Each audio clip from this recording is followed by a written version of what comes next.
The firestorm is about to begin. All right, put your hands behind your back. Let's talk about that 2.6 seconds. When you're in this high adrenaline situation, it goes by in the blink of an eye.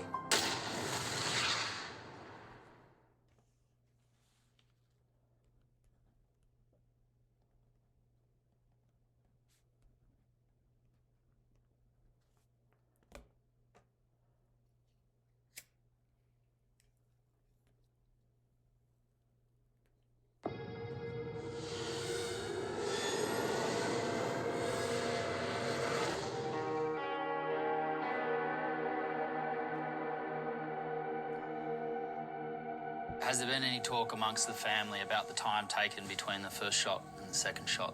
2.6 seconds. It shouldn't have happened. It was too long. The action they took from the first shot to the second shot was too long, and we wonder what happened in between and how it could have been avoided. Is this a lawful shooting, or is it murder?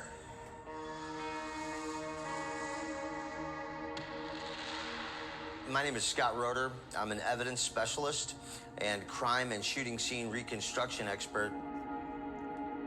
In the last 21 years, we've consulted on over 700 individual cases. In America, we asked Scott Roeder to reconstruct and reenact the decisions that ended a life and now see another man facing a life sentence. Hey, little one. Hey, missus. Well, the first thing that I noticed was their professional behavior. Can we go check inside? But there was something also with that courteousness where the officer was a little too relaxed. Just inside the front door, mate. Look straight ahead. Just inside. That's not you? Yep. My name is Fenton Dixon. Oh, good man. Okay, cool. Yeah. Easy, mate. Easy. Just put your hands behind your back. When it goes from 0 to 100, I don't think he was ready for that attack. Hey, mate, what's your name? Hey, stop, mate. We're just asking you a question. No need to keep walking. Vernon. Vernon who? Dixon. He doesn't seem on drugs. He doesn't seem drunk to me. Yeah. He's very calm, cool, collected. Look straight ahead. That's not you? So right when they hold the cell phone up to his head, he knows he's going down. And at that time, Just put your hands behind your back. that's when he pulls the scissors out. He was an existential threat. He was the most motivated man in the room. Now, how long does it take for me to be fully compliant and then right at you? I could get 1, 2, 3, 4 stabs in you before you even realize what's happening. Just put your hands behind your back. So the officer tries to maintain control of the arms to diminish the threat. One officer is now injured. He's got these scissors buried deep into his shoulder. So not only does he have to make a good decision, but he's got to make that good decision balanced with pain, balanced with adrenaline, and the safety of his partner.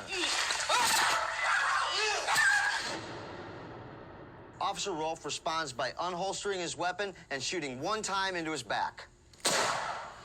He fought through that first gunshot like it never even hit him. He was fighting harder, I would argue, after the first gunshot.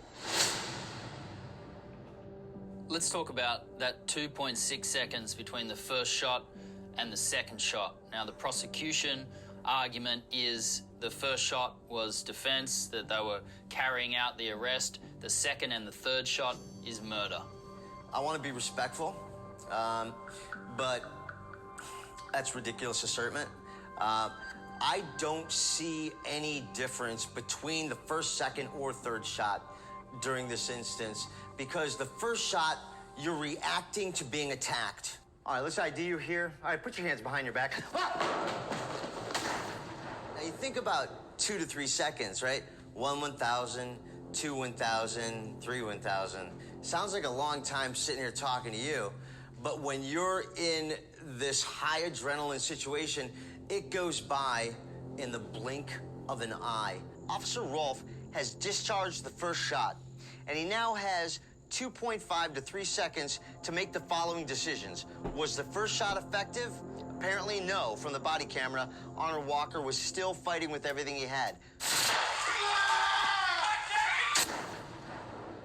Was his partner in danger? The answer to that is probably yes. Now, right here starts that 2.5 seconds. Even though his body weight is on his arm up to the elbow, he's still got movement underneath to stab in the stomach or get him in the armpit, which is dangerous.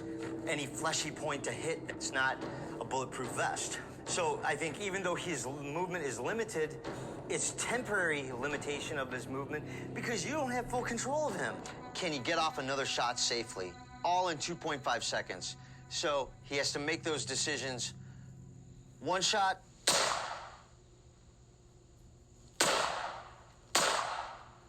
That gap of 2.5 to 3 seconds. There's no premeditation going on in the middle of a tussle like this. I think what's going on is survival. And this is that gray area.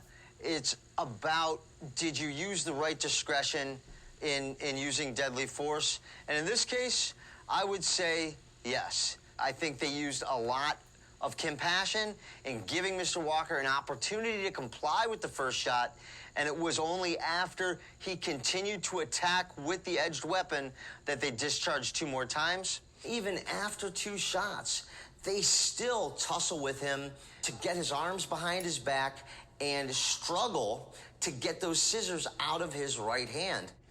Give me your arm, give me your arm. It's all good, he was stabbing me, he was stabbing me. Okay, Russ? It's all good, he's got scissors in his hand. He was stabbing me, he was stabbing you. All right, Russ. He's got scissors right here, he's got scissors right here. Let go of the scissors! Let go of the scissors!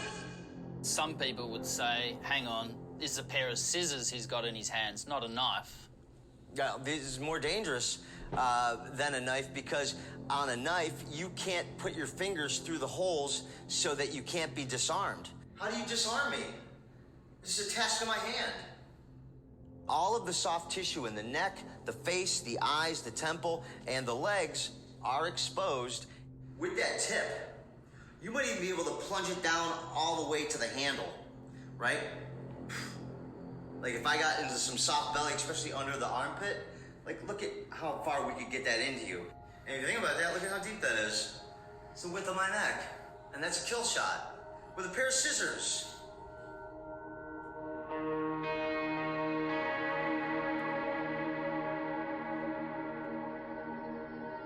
He was a skinny young man, and these police officers were, you know, healthier and stronger than him, and they could have outmaneuvered him. They could have tackled him. There were 2 strong men against this young, skinny teenager who just wouldn't have been able to, you know, outmuscle them. Scott, when you look at this video, you've got a 19-year-old on the ground. There's 2 fully grown policemen. Why couldn't something have been done that was less than lethal? Listen, I'm very sympathetic to victims of police violence. I've personally worked on dozens of cases testifying against the police on cases that I think are flat-out murder, and I've laid my stake down in the name of science on those cases. This isn't one of those cases. This is not somebody walking home with a gallon of milk from church. This is a motivated individual who's at the peak of his physical prowess, 19 years old. God, I wish I was as strong as I was when I was 19 years old. That's not a boy, that is a man.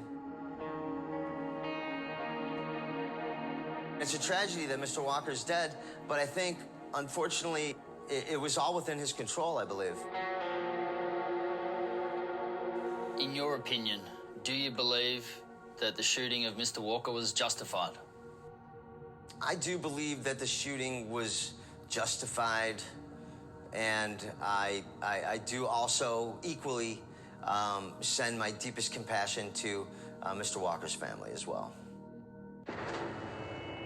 The consequences will flow as a result of that investigation. That's a silly comment, at best.